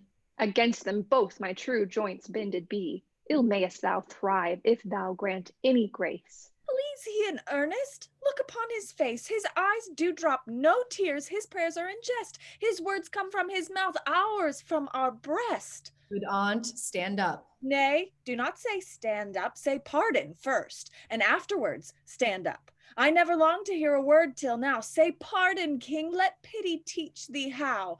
The word is short, but not so short as sweet. No word like pardon for king's mouths so meet.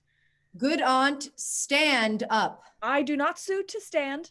Pardon is all the suit I have in hand. I pardon him as God shall pardon me. Oh, happy vantage of a kneeling knee. Yet I'm sick for fear. Speak it again. With all my heart, I pardon him. Oh, God on earth thou art. But for our trusty bishop and the abbot, with all the rest of that consorted crew, destruction straight shall dog them at the heels. Good uncle, help to order several powers to Oxford, or wherever these traitors are. They shall not live within this world, I swear, but I will have them if I once know where.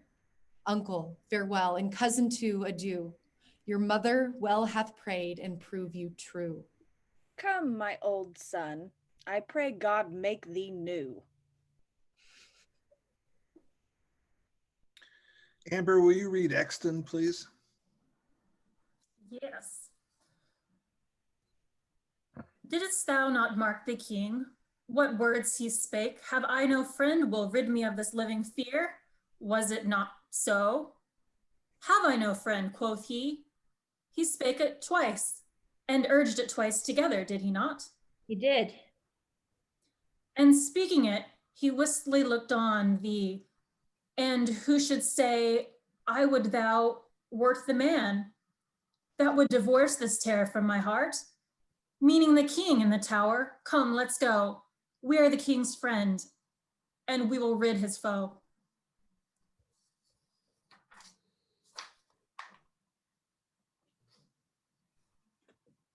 I have been studying how I may compare this prison where I live unto the world.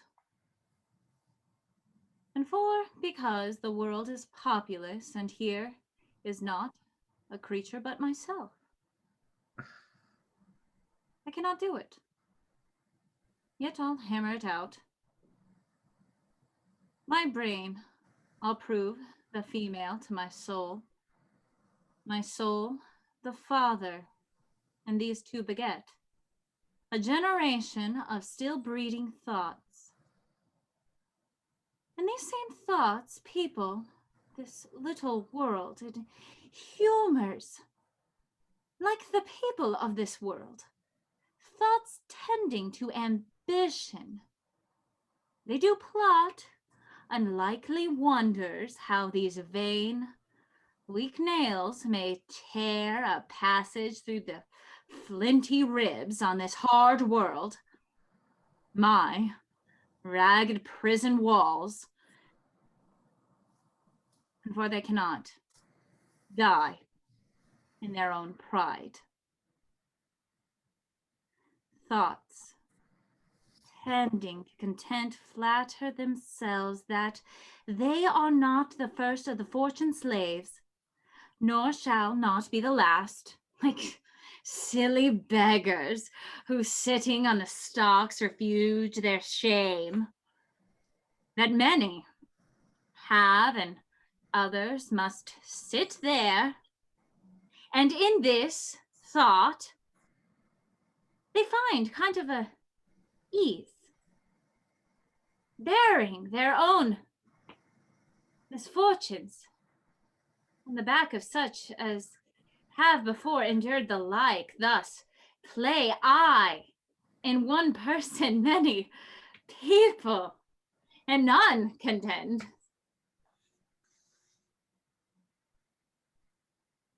Sometimes am I king, then treasons make me wish myself a beggar. And so am I, then crushing penuries persuades me I was better when a king, then I kinged again, and by think that I am unkinged by Bolingbroke. And straight am nothing, whatever I be, nor I nor any man but man is, with nothing shall be pleased, till he be eased with being nothing.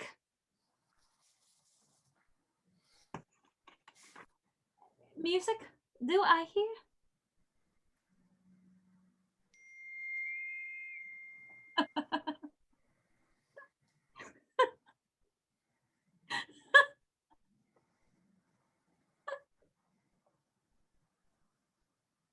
Keep time.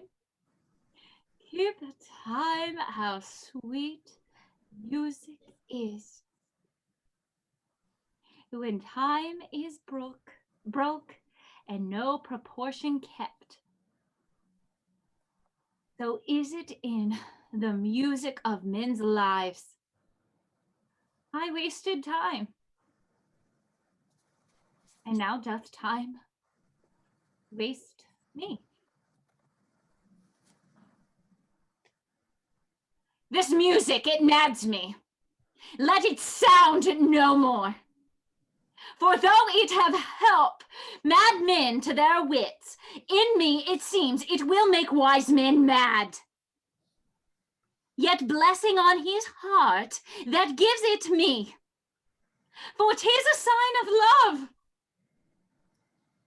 and love to Richard, the strange brooch in this all-hating world. Hail, royal prince! Thanks, noble peer. What art thou? And how comest thou hither? Where no man never comes, but that sad dog that brings me food and make misfortune live? I was a poor groom of thy stable, king, when thou wert king, who with much ado at length have gotten leave to look upon my sometimes royal master's face. Oh, how it yearned my heart when I beheld in London streets that coronation day, when Bolingbroke rode on roan Barbary, that horse that thou so often hast bestride, that horse that I so carefully have dressed. Rode he on Barbary? Tell me, little Fred, how went he under him? So proudly as if he disdained the ground. So proud that Bolingbroke was on his back. That jade hath eat bread from my royal hand. This hand hath made him proud with clapping him. Would he not stumble would he not fall down?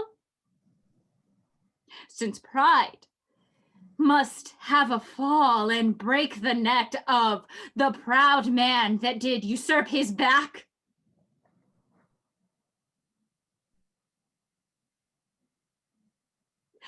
Forgiveness, horse. Oh, why do I rail thee? Since thou, created to be awed by man, was it born to bear?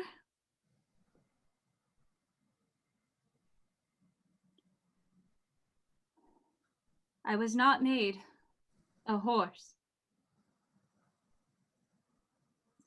And yet I bear a burthen like an ass, spurred, galled, and tried by jousting Bolingbroke.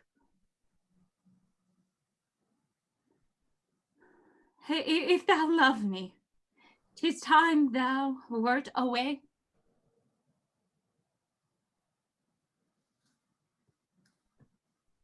Keep going there. How now? What means death in this rude assault? Villain, thy own hand yields thy death instrument. Go thou and fill another room in hell. Scene 6. Welcome, my lord. What is the news? Oh, that's me. I'm sorry. First to thy sacred state, I wish all happiness. The next news is, I have to London sent the heads of Oxford, Salisbury, Blunt, and Kent. We thank thee for thy pains. My lord, I have from Oxford sent to London the heads of Bagot and Sir Stephen Scroop, two of the dangerous consorted traitors.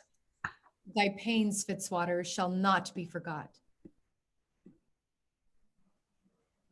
Is that me again? Okay. The grand conspirator, Abbot of Westminster, with clog of conscience and sour melancholy, hath yielded up his body to the grave.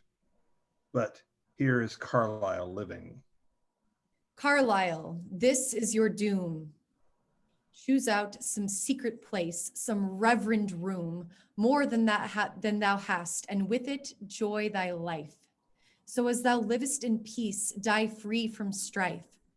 For though mine enemy thou hast ever been, high sparks of honor in thee have I seen. Oh, and then Great King, with this coffin I present thy buried fear. Herein all lies breathless lies the mightiest of thy greatest enemies, Richard of Bordeaux, by me hither brought. Emerl, I thank thee not, for thou hast wrought a deed of slander with thy fatal hand upon my head and all this famous land. From your own mouth, my lord, did I this deed. They love not poison that do poison need, nor do I thee. Though I wish him dead, I hate the murderer, love the murdered. Lords, I protest, my soul is full of woe, that blood should sprinkle me to make me grow. Come, mourn with me for that I do lament, and put on sullen black incontinent. I'll make a voyage to the Holy Land to wash this blood off from my guilty hand. An alarm sounds. The overhead speakers announces lockdown, lights out. Guards enter swiftly and roughly pull the prisoners into line, pulling off their costumes. Wait, please. We're not done. Please give us a moment. Just one more moment. And I think that's, Nan, are you still on? Yes, I have to unmute. Okay. This is all right, ladies. All right, ladies. They all straighten themselves up, fix their hair, and try for just a moment to enjoy this moment of humanity. Then they all curtsy as in as delicate and feminine a manner as possible. They did it. This is their moment. The light goes to Richard. Thanks for coming. It meant a lot.